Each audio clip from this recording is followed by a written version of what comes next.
Section 4. You will hear part of a lecture in a marketing course. First, you have some time to look at questions 31 to 40. Pause the recording for 1 minute. Now listen carefully and answer questions 31 to 40.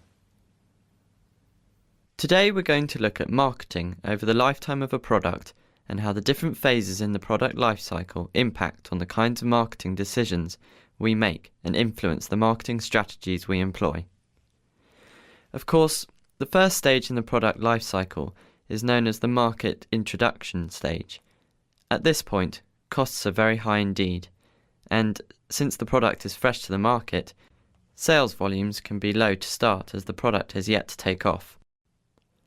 What the marketing department must do, therefore, is get as much publicity as possible for the product and begin to develop brand awareness and loyalty. Think of the process as little steps. The first step is to get the brand noticed by your target market.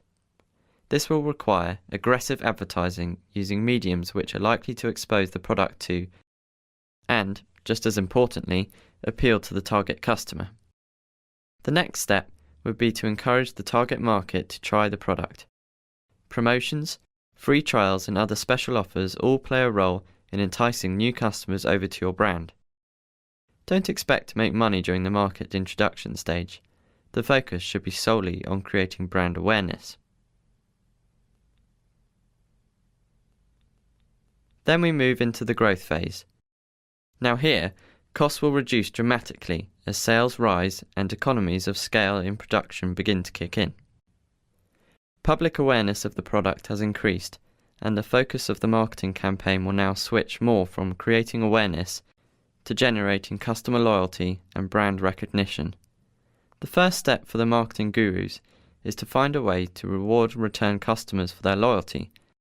In other words, provide them with an incentive to continue coming back. During the growth phase, several new competitors are likely to emerge as tangible threats to the business. The next step for the marketing team, then, is to differentiate their brand from the alternatives on the market. Unless customers see your product as distinct from the competitors, they really have no reason to remain loyal to it. Therefore, this brand differentiation that I have just spoken of is vital. So, you've grown your business, now it's time to sit back and reap the rewards. We're into the maturity stage. During this period, sales will peak as the saturation point is reached. Competition will be intense, however. The work you have done on developing brand loyalty and differentiating your product from that of competitors will really pay off now. The marketing department must continue to differentiate the brand from competitors and, if possible, diversify the product features.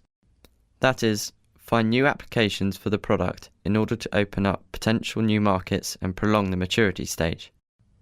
The final stage in the product life cycle is saturation and decline. Some would argue that reaching this stage is a natural progression for every product. However, there is a growing belief that, should the marketing department do its job properly, the product should stabilise and never really fall into decline. We'll examine this debate a little more closely next time.